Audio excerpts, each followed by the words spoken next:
Your question is about the Asian century.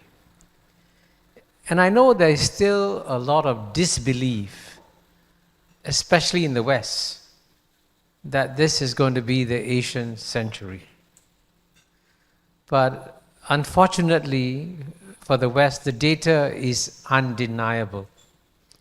And for those who have any doubts about how big the structural shift is happening in the world, I use one statistic to explain to everyone how the world has changed fundamentally. In 1980, the combined GNP of the European Union was 10 times bigger than China. 1980 is not that far back. It's 45 years ago. Today, China and the European Union are about the same size. And by 2050, the European Union will be half the size of China. So can you imagine, in one human lifetime, the European Union goes from being 10 times bigger than China to becoming half the size of China. I think when future historians look at our time, they'll be absolutely astonished at the kind of structural shifts that are taking place. And this is not just a story about China. It's about the rest of Asia. It's about India. It's about ASEAN. And of course, we mustn't forget that in many ways, after Japan in some ways launched the Asian century by becoming the first Asian country to develop, they were followed by the Four Tigers, South Korea, Taiwan, Hong Kong, Singapore, and that inspired ASEAN to move forward, and then China, and then India. So there's been as you can see, if you try to follow the geography of this, remember it starts with Japan, Four Tigers on the rim of the Pacific, ASEAN in Southeast Asia, then it crosses to China and India, and it can keep going. The ripple effects can keep going. So when you talk about the Indian Ocean, clearly the ripple effects from this transition of East Asia, Southeast Asia will go into the Indian Ocean, and the development will happen. And certainly India is in a massive takeoff phase. There can be no doubt whatsoever that India is going to take off in the next 10 to 20 years.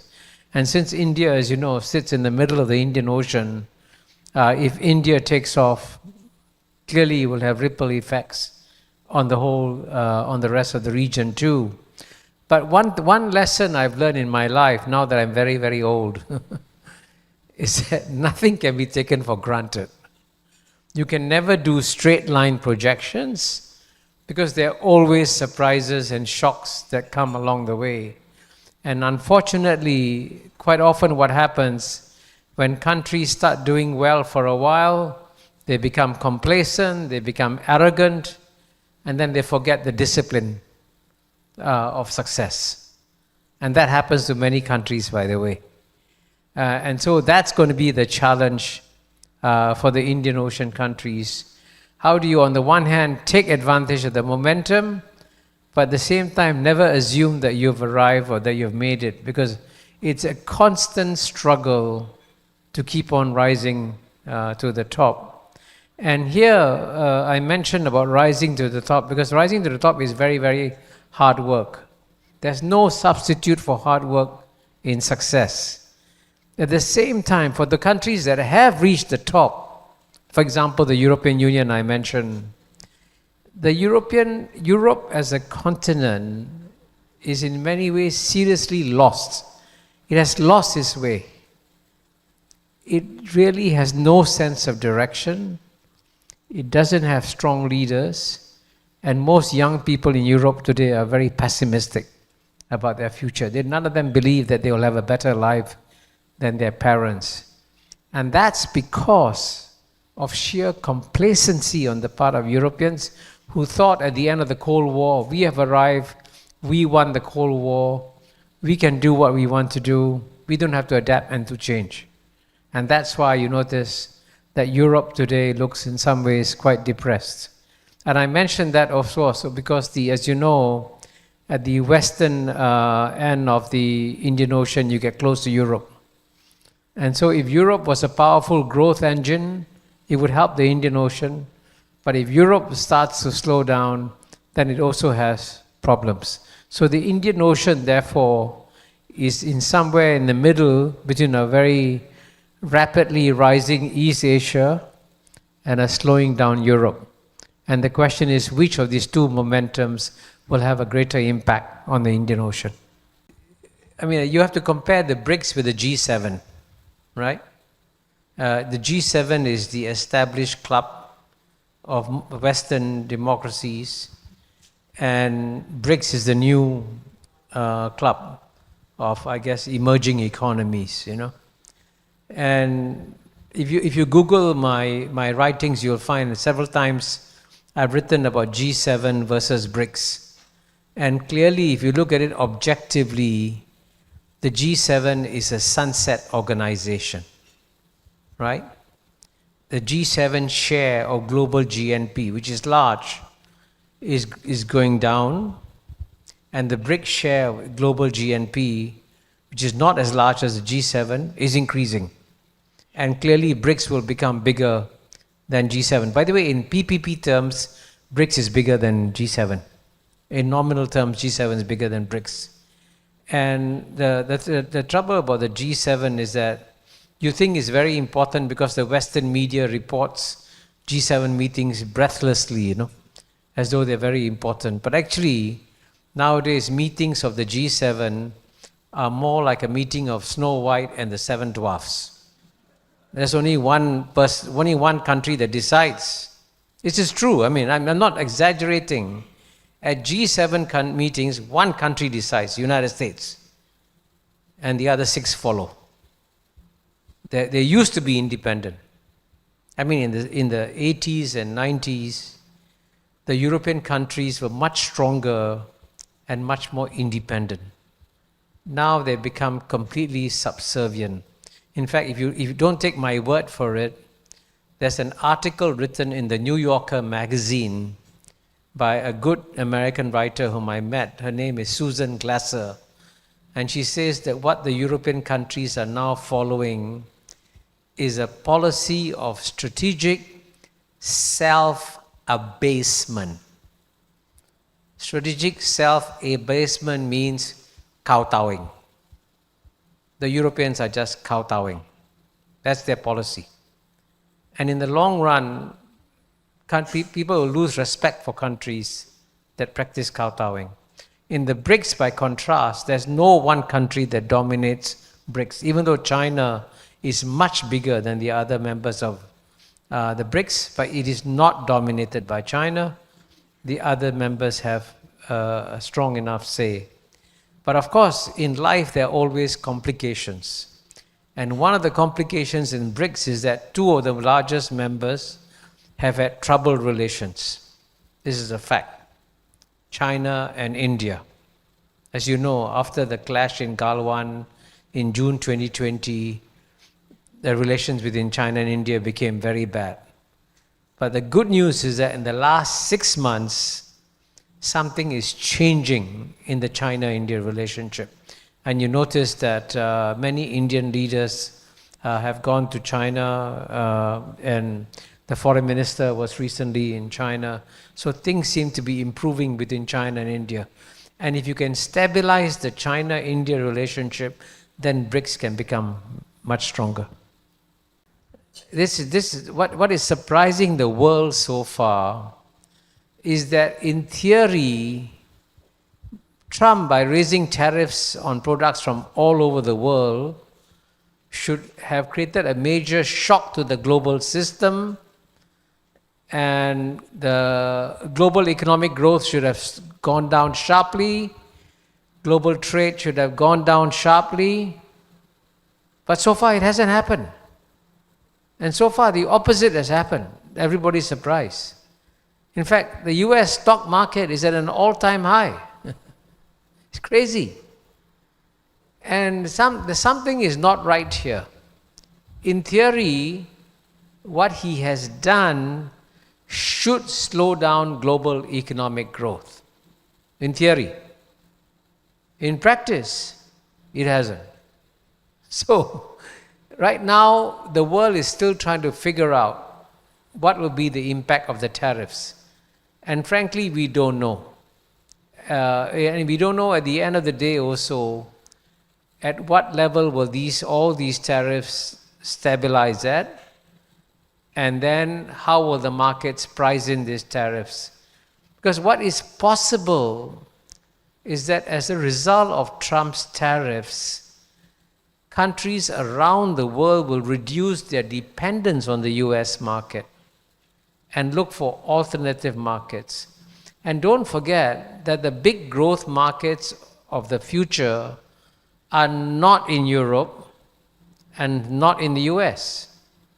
The growth markets of the future. And I give you one statistic, okay? If you take the combined population of China, India, and ASEAN, China is 1.4 billion people, India is 1.4 billion people, and ASEAN is almost 700 million. Total 3.5 billion people, China, India, ASEAN. Remember them as the CIA countries, right? In the year 2000, out of 3.5 billion people, the total middle class population of 3.5 billion people was only 150 million. Only 25 years ago, only 150 million in the middle class.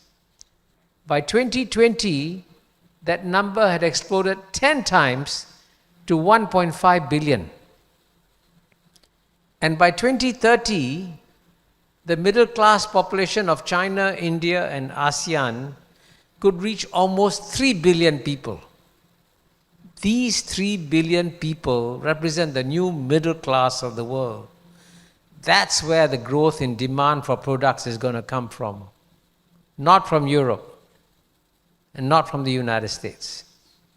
So therefore, it is possible that the rest of the world says, okay, we will find other ways of growing our economy. And if that happens, global economic growth can continue. But it, of course, requires the rest of the world to adapt intelligently to these changes that are happening.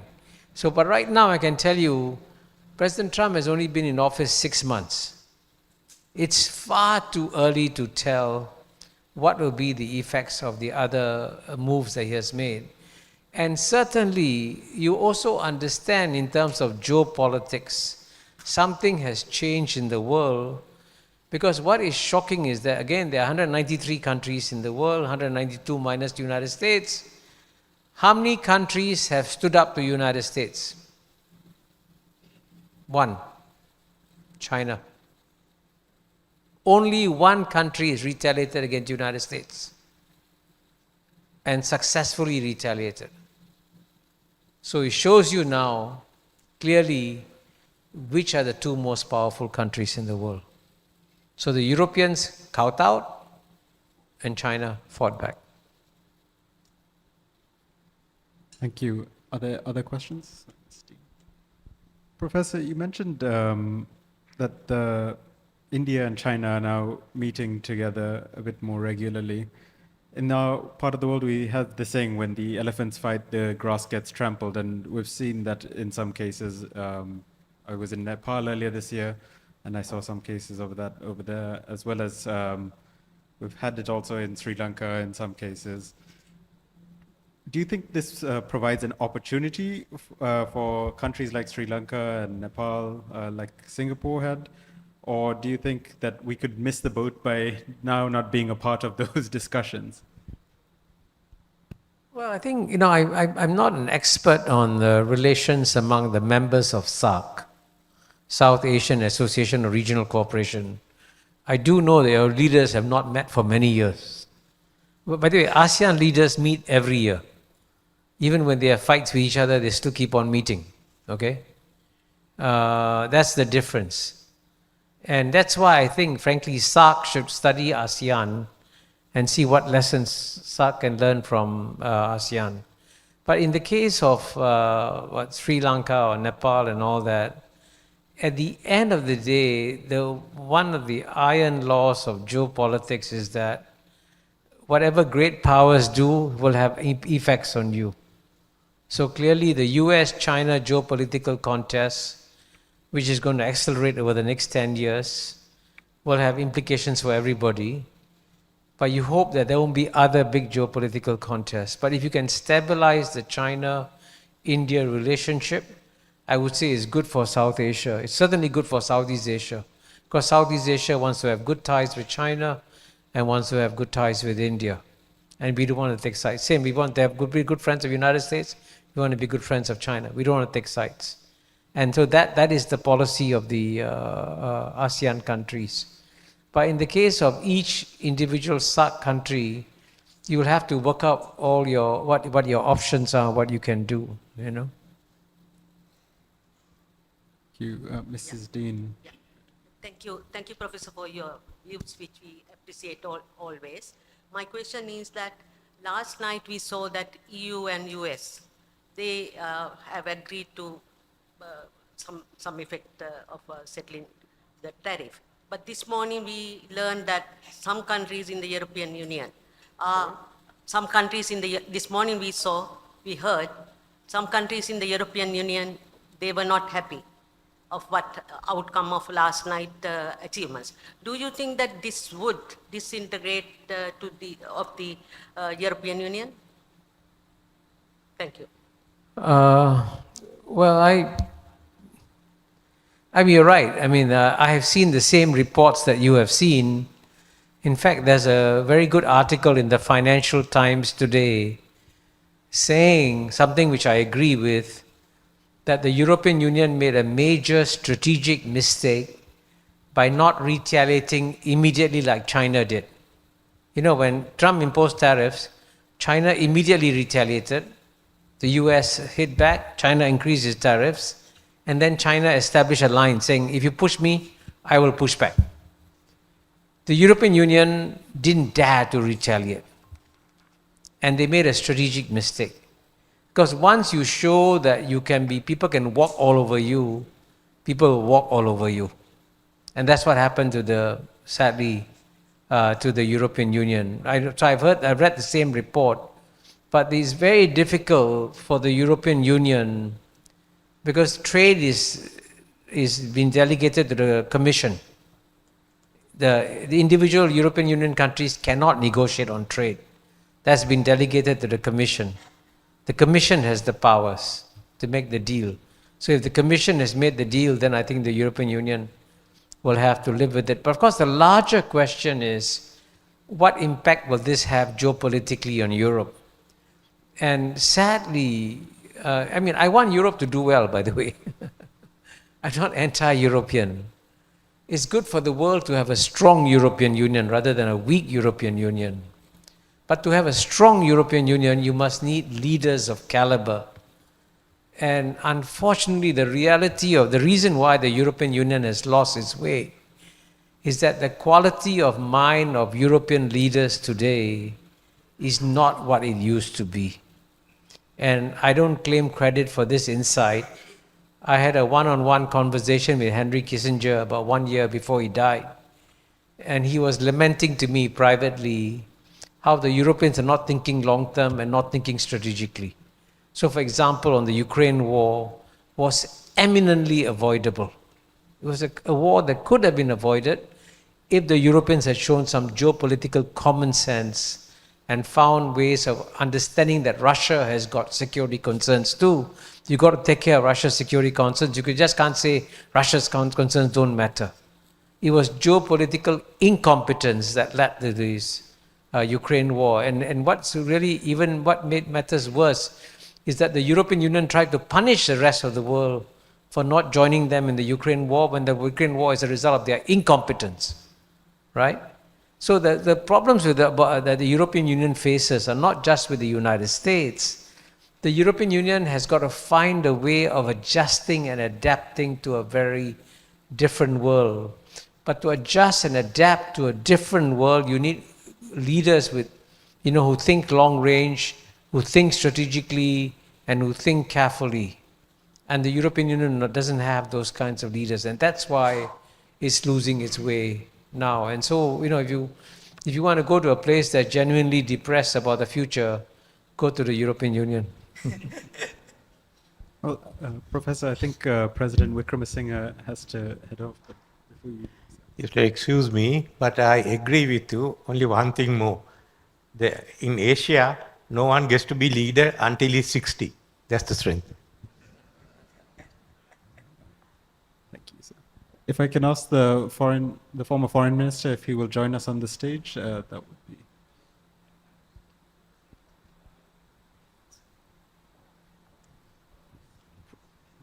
Professor, in the past you've mentioned that, well, you said it was a fallacy to believe that the universalization of Western liberal democracy promulgated by Francis Fukuyama, it was a fallacy. And as I quote, it said, it put the West to sleep at precisely the moment that China and India were waking up.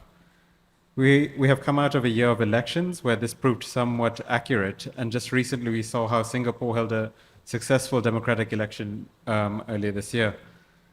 You're now seated in Asia's oldest democracy, as we have had universal suffrage since the early 1930s. As a Singaporean, what would you say are the benefits of democracy that we must strive to hold on to? Well, I think, the whole, the word democracy is, as you know, a word that is worshipped in the West. And certainly, I think it's good that the Western countries have adopted democratic forms of government. But what the Western democracies have forgotten is that the most difficult form of government is a democratic form of government. They assume it's easy. The reason why I say that Francis Fukuyama's essay put the West to sleep is because the West thought that at the end of the Cold War, they had won, their system was correct, they didn't have to change their system, only the rest of the world has got to adjust and adapt. And because the European Union became so complacent, it therefore lost its way. Whereas democracies, the reason why they are difficult, and this is strange, okay, is Western philosophers who have warned Western minds about the dangers of democracy. And one of the biggest dangers of democracy, as Plato said, is that you get populism. People will vote, to something that will benefit the masses and will not necessarily benefit the country, right? And so the Europeans have now locked themselves into a situation, and this is said by European leader Jean-Claude Juncker, right, former Prime Minister of Luxembourg. He said, we, the European leaders, know what to do, but we don't know how to get elected after we do it. So, which shows you the problem about democracy. Now, most European countries are living beyond their means. They are borrowing from the future to pay for their living standards of today. But if any European politician tells the people, hey, we must stop punishing our grandchildren, we should cut our benefits to help our grandchildren, he won't be elected, right? So democratic forms of government are very difficult. And unfortunately, in most democracies, there's a race to the bottom, and therefore it's the parties that promise the people everything get elected, whereas the parties who promise the right solution, which is work hard, have discipline, cut down your benefits, they don't get elected. And today in Europe, by the way, it's amazing. If you had an election tomorrow in the United Kingdom, it's possible that the party of Farage may win, right? Right-wing populists. If you had an election in France tomorrow, Le Pen's party may have the highest number of votes. If you have an election in Germany today, AfD may get higher votes than the Social Democrats. Now this is something quite stunning, And this is what happens when you don't understand that when you have a democratic system, the leaders got to work super hard to persuade their population that there are no easy solutions in life.